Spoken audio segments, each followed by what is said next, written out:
shit, you already know I had to let you feel how powerful that cutscene is. What's happening, boys and girls? It's your boy Marcos over here. Freestyle Fridays, whatever we feel like getting ourselves into. We getting ourselves into one of these last missions in Blood in the Sand.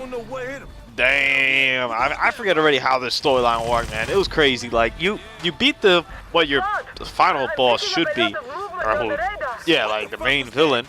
But like then you still don't have the skull. This some other guy has it, and this chick like tells you to go after this guy. And I think after this she betrays you or some shit, or well, actually she does. If you look at my trailer, 50 gets shot by her.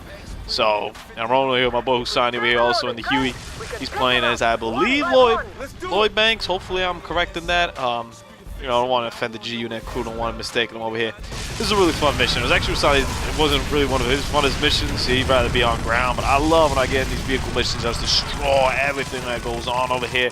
You get to see just the crazy multipliers come up, and I forget what the massacre I think might be called. The damn like last one where you get like 60,000 things. You destroy everything. It's wild. You go into Gangsta fire. How Gangsta is there, dude? It's literally just bullet time, but whatever. So just to conclude, man, this is probably going to be one of my last videos I'm going to post on this. Maybe I'll do a Let's Play on one day. But for now, this might be one of the last videos I post about it. 50 Cent, Blood in the Sand. Yo, I thoroughly enjoyed it. I think if you're a fan of the hip-hop culture, if you're a fan of 50 Cent, if you're a fan of just, you know, goofy games, over-the-top gaming, arcadey kind of style, I think it meshes pretty well. I mean, the soundtrack's cool, man. The soundtrack is the Get Rich or Die Trying, it's the massacre, it's everything you want to be a part of in your life. I'm just trying to blow the damn car. I'm like, you ain't gonna blow up? Come on, dog. So it's pretty cool. The arcade feels got a little bit of Gears of War kind of stuff in its mechanic and whatnot. Killing Spree, there it is. And then it's got obviously your action-packed sequences like this. It's got your slowdown like you're doing like a Red Dead Redemption and a Max Payne right there with the Gangsta mode in this case. So I mean, as a game, it's, you know, and I think the important part about this game is that like the controls are good enough that you're able to play. You know, I think a lot of these awkward games, you know, these not AAA titles, you know, let's call this like single A, a double A kind of title. These just average Joe Schmo made titles, is that it's unplayable because the controls are so bad. That's definitely not the case. You know, the controls aren't the best, they're not the greatest. It's not something I want to bomb about. You don't want this to be like the new engine they use in Black Ops 3 or in, you know, Call of Duty Modern Warfare 16. That's not the kind of thing you want to talk about. You don't want to all of a sudden, you know, have to like delay Titanfall for 2 more years because they're going to redo it with the Blood in the Sand engine. That's not what I'm talking about. But it's still pretty good for the purposes of the game, and I think that says a lot about it. It says that, you know, they honestly put in a lot of work into this game. You know, there's a long list of credits. I remember when the credits rolled, Husani, I died laughing. The credits are rolling, and like halfway through, he's like, "Damn," he's like, I don't believe that so many of these people worked on this piece of shit game. And I'm like, yeah, man, because it wasn't that bad. It's a pretty fun, entertaining game. The story itself is ludicrous, no pun intended here in terms of hip-hop culture. Hopefully you got that reference, Luda. But I'm trying to really see if I can kill Husani. That's how good of a team I am. But the story is a little bit ludicrous, a little bit over the top. But honestly, what else could you expect? It's 50 Cent in a video game killing a bunch of Arabs. Like, what kind of story am I going to give you that'll sell that? You know, so the story's a little bit pushing it too much over there, but the gameplay's fun, which is what matters. The soundtrack's amazing. I think I thought this game was going to be over like 3 or 4 times, but yet it just keeps on going and going and going. So that just tells you about the storyline. You know, you kind of have it all pegged. Like peaks out, you're like, oh, here's this we're going to end this one big showdown. And then it's like, alright, but do this. And then you're like, alright, I'm setting it up and setting it up. It's like, alright, do that though. So it's pretty wild.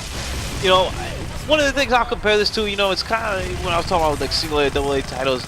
It always happens in these generations. You know, you have like your AAA titles. So like, you know, let's go back to 64 for example. So you have Super Mario 64, amazing game. Might be featured on the channel at some point. There's a masterpiece of Totus. I mean, that game is just wow. That game is so good.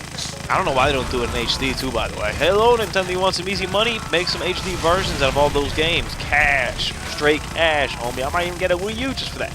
Anyway, New York.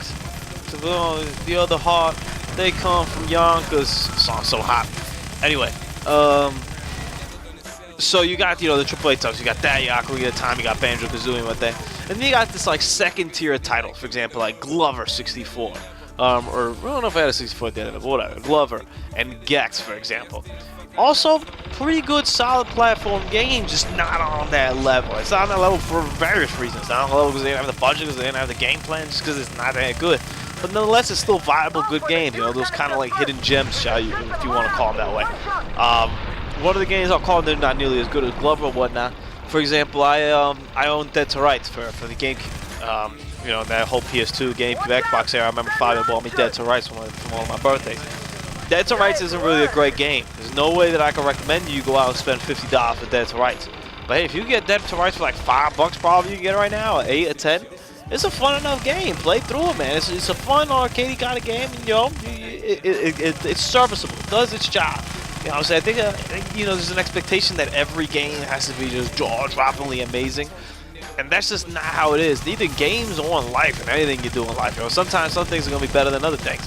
And you just kind of have to deal with that. The point is that if you still find something enjoyable in it, then it's definitely worth it. If it's not enjoyable, then don't find it. For example, let me give you another game that I really enjoyed in the N64, and also then later on they made it for the GameCube, the PS2, excuse me. Gauntlet Legends. Alright, Gauntlet Legends isn't, I'm trying to shoot this guy. Like, should we shoot him? Do we have to like kill him? Is he a friend, foe? I don't know. Gauntlet Legends is a game that's like a arcade type RPG little thing where you can pick different classes, warrior, mages, and whatnot. You compete like that and level and kill everything in your way.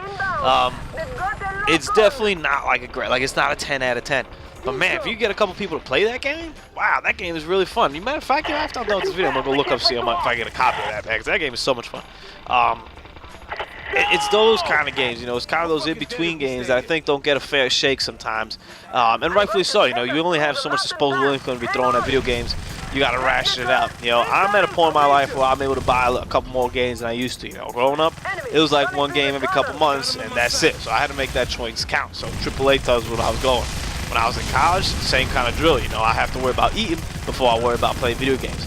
Now that I'm working 65 jobs, I'm able to once in a while to indulge in like, hey, that game's gonna come out, I might scoop that up, I might take a risk on the game, you know what I'm saying? And we don't have to do that as much anymore just because of how informed we are, you know, with the internet and everything. Like, you always pull up a review about something, you can put up as Metacritic, you can check like 16,000 things to see if it's even good. But even then, like, this game might have gotten bashed when it got it. I think it got like a 7.5 or an 8. And most reviews I remember reading were like, hey, it's just shockingly good. But even if it said like it was shockingly bad, you still kind of owe it to yourself if you want to. If you think you're going to have fun with it, to give it a shot. Because you don't know what could be bad. Or I've had games that have gotten very poor reviews. Like the game with Dead to Rights probably got a pretty shitty review. Probably got like a 6 or 5 or 7.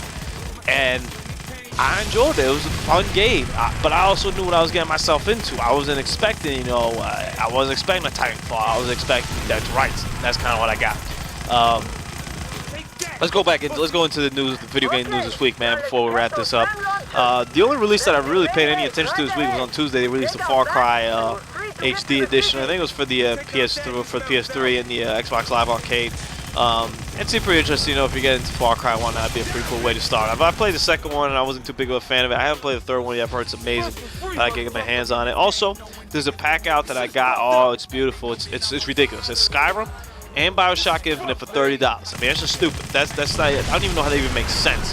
I literally scooped it up. I don't even want to play Skyrim. I avoid games like that because if I feel like if I play Skyrim, I'll lose all my jobs and my life and, you know, the kids and the family. Like, this should all be gone because I'll be like trying to do like my life in the video game, you know. So I always try to border and teeter away from that.